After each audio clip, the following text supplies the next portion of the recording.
You probably heard of it. It's called sleep apnea, and there's a new way to treat this. Dr. Joe shows us the tiny device keeping airways open all through the night. Just looking at Carol Orenstein, you'd never guess she once had a snoring problem. I would wake up in the middle of the night gasping for air.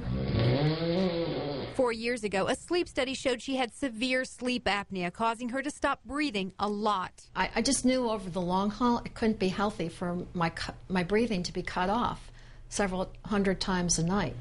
Carol's only hope for a safe good night's sleep came with this device. It's called a CPAP. And this is how you sleep all night long.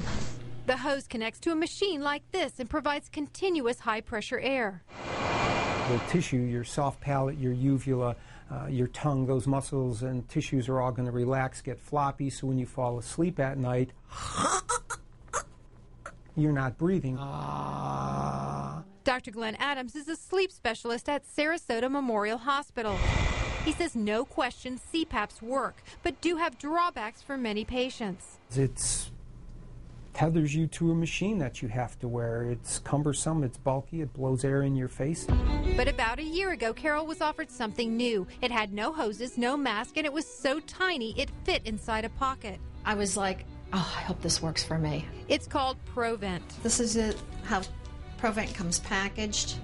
The small plugs fit into Carol's nostrils and work much like a CPAP using one-way valves, where breathing in is normal, but breathing out is not. When you exhale, ProVent partially blocks airflow. You get a back pressure that's generated.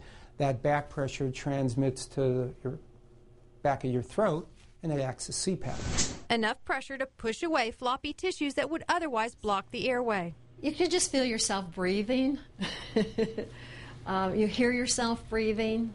Carol said it took a little time to adjust, but the switch to this anti-snoring device is helping her get some much-needed rest without all the bulky equipment.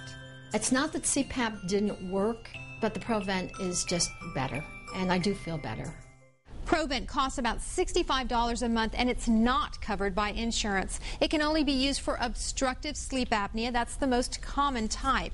And remember, sleep apnea can also happen in children, sometimes due to large tonsils blocking the airway. That lack of sleep in a child can cause behavior problems, and it's even misdiagnosed as ADHD.